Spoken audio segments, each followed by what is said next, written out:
5টা আমলের কথা বলবো ইনশাআল্লাহ। কয়টা আমল? 5টা আমলের কথা বলবো।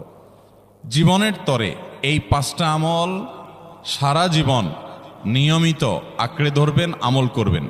যারা নিয়ত করতেছেন হাত তোলেন। আল্লাহ আমাদের সবাইকে আমল করার তৌফিক দান করুন। আল্লাহ আমাদের সবাইকে কবুল আর মঞ্জুর করুন। নাম্বার 1, সবচেয়ে বেশি যেটা করতে হবে পরিমাণে, জুমার দিন, জুমার রাত, বৃহস্পতিবার সন্ধ্যা থেকে নিয়ে শুক্রবার সন্ধ্যার আগ পর্যন্ত পরিমাণে সবচেয়ে বেশি করতে হবে যে আমলটা, সেটা হলো দুরূদ শরীফের আমল। কিসের আমল? ভাইরা, দুরূদ এমন একটা আমল, আপনি যদি শুধু দুরূদের এই আমলটাকে আঁকড়ে ধরেন, সবসময় আপনার মুখ দিয়ে দুরূদ বের হতে থাকে, পড়তে থাকেন, তো নবী করিম সাল্লাল্লাহু আলাইহি সাল্লামের ভাষ্য অনুযায়ী, তার ওয়াদা অনুযায়ী, ইদান তুকফা হাম্মুক ওয়া তুগফার যামবুক, তোমার যত পেরেশানি আছে নবী সাল্লাল্লাহু আলাইহি সাল্লাম বলেছেন, এই সব পেরেশানি দূর করার জন্য এই দুরূদের আমলটা যথেষ্ট হবে ইনশাআল্লাহ। এবং গুনাহ মাফের জন্য এই দুরূদের আমলটা কি হবে? যথেষ্ট হবে। নবী করিম সাল্লাল্লাহু আলাইহি সাল্লাম বলেছেন, মান সাল্লা আলাইয়া মাররাতান সাল্লাল্লাহু আলাইহি আশরা, যে ব্যক্তি আমার প্রতি একবার দুরূদ পাঠ করবে, আল্লাহ রাব্বুল আলামিন তার প্রতি 10 বার রহমত নাজিল করবেন। কয়বার রহমত নাজিল করবেন?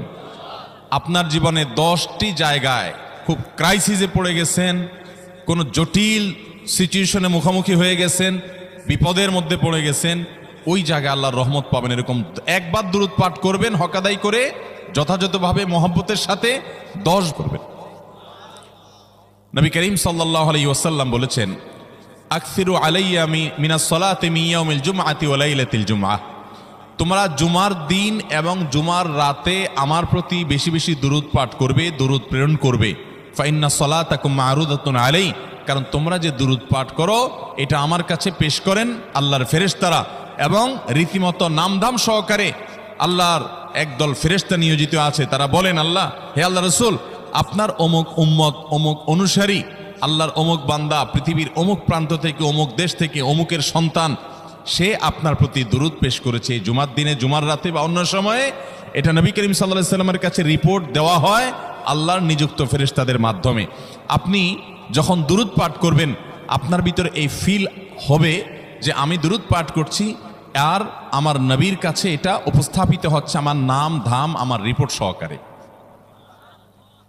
এই জন্য শুক্রবার দিন এবং রাত, অর্থাৎ বৃহস্পতিবার সন্ধ্যা থেকে নিয়ে শুক্রবার সন্ধ্যা পর্যন্ত এই 24 ঘন্টার মধ্যে নবী করিম সাল্লাল্লাহু আলাইহি সাল্লামের ভাষ্য খেয়াল করেন, আকসিরু আলাই। ওলামা একরাম জানেন, নবী আলাইহিস সালাম সাধারণত কোনো আমল পরিমাণে বেশি করতে বলতেন না। পরিমাণে বেশি করতে বলার মতো আমল খুব কম ইসলামে। গোটা কোরআন যদি খোলেন আপনি, পরিমাণে অধিক করতে বলা হয়েছে এরকম আমল খুব বেশি পাবেন না। তোমরা বেশি বেশি করে নামাজ পড়ো, বেশি বেশি করে রোজা রাখো, এরকম কথা কোরআন হাদিসে নাই।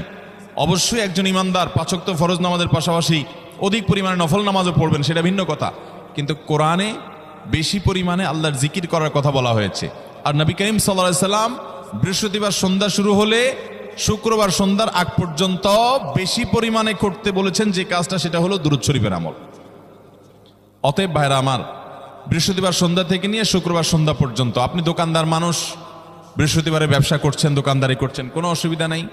আপনার অবসর সময়গুলোতে মুখ দিয়ে দুরূদ পড়তে থাকবেন। দুরূদের মধ্যে সবচেয়ে শ্রেষ্ঠ দুরূদ হলো নামাজে যেটা পড়েন, দুরূদ ইব্রাহিম। আল্লাহুম্মা সাল্লি আলা মুহাম্মদ ওয়া আলা আলি মুহাম্মদ কামা সাল্লাইতা আলা ইব্রাহিম ওয়া আলা আলি ইব্রাহিম ইন্নাকা হামিদুম, আল্লাহুম্মা বারিক আলা মুহাম্মদ ওয়া আলা আলি মুহাম্মদ কামা বারাকতা আলা ইব্রাহিম ওয়া আলা আলি ইব্রাহিম ইন্নাকা হামিদুম। তাহলে দুরূদের এই আমলটা, এটা করার জন্য আল্লাহ তাআলা এমন সহজ করে দিয়েছেন যে ওযুর প্রয়োজন নাই।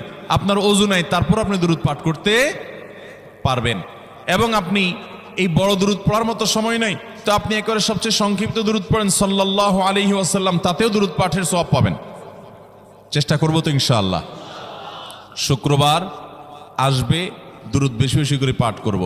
আপনি দোকানে কাজ করেন, আপনার দোকানে আপনার সহকর্মী আরও কাজের লোক আছে, আপনি সবাইকে স্মরণ করাবার জন্য নিজে জোরে জোরে দুরূদ শরীফ পড়বেন এবং বলবেন যে শুক্রবার শুরু হয়ে গেছে, সবাই দুরূদ শরীফের আমল করো।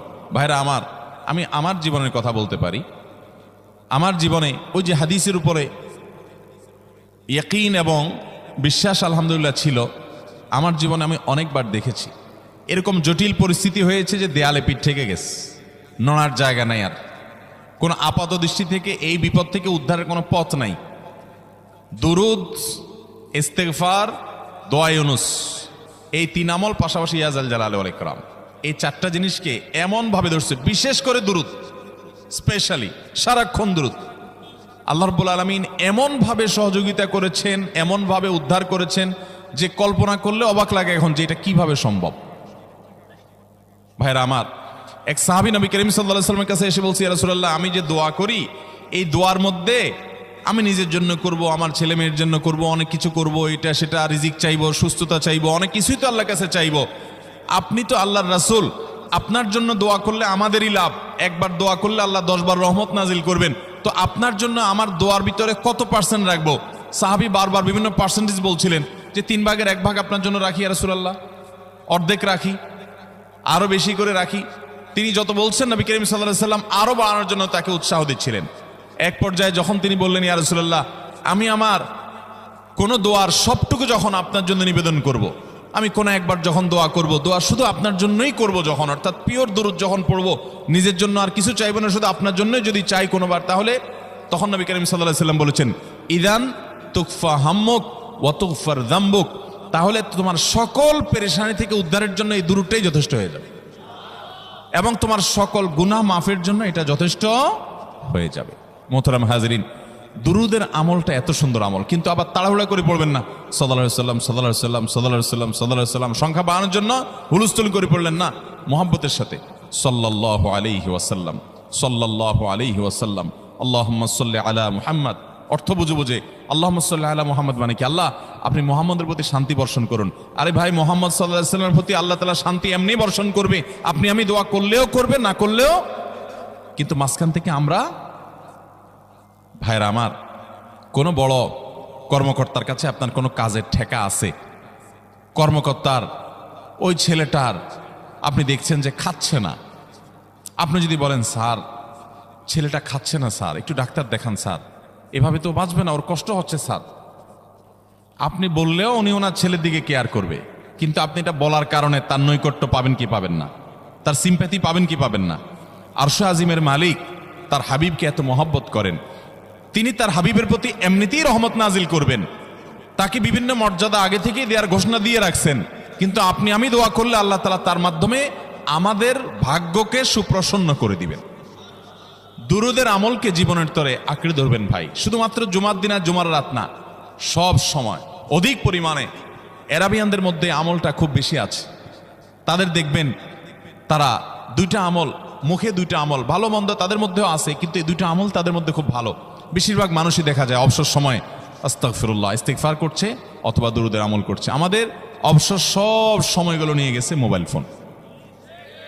ভাইরা আমার, 4 বছর 5 বছর 6 বছর 7 বছর 10 বছর ধরে মোবাইল টিপতেছেন, ফেসবুক টিপতেছেন, ইউটিউব টিপতেছেন। বুকে হাত দিয়ে আমাকে জবাব দেয়া লাগবে না, নিজের বিবেককে একটু জবাব দেন। এই 10 বছর ফেসবুক, ইউটিউব, টিকটক, হোয়াটসঅ্যাপ টিপে আপনার অর্জন কি হয়েছে একটু হিসাব মিলান। এই যে স্ক্রল করতেছেন আঙ্গুল দিয়া, ঘন্টাকে ঘন্টা এই আঙ্গুল দিয়ে টানছেন টানছেন, নিচের দিকে যাচ্ছেন স্ক্রল করে ফেসবুকে, ইউটিউবে, একের পর এক, আপনার জীবনে অর্জনটা কি হয়েছে বলেন? ভাইরা আমার, এই মোবাইলের নিয়ন্ত্রণ করতে হবে, প্রয়োজনে ব্যবহার করতে হবে, কিন্তু এটাকে অনিয়ন্ত্রিত ব্যবহার করা যাবে না। একেবারে যখন তখন সারাদিন টিপাটিপি করলেন, আজকাল তো পোলাপান টয়লেটে গেলেও নিয়ে যায়।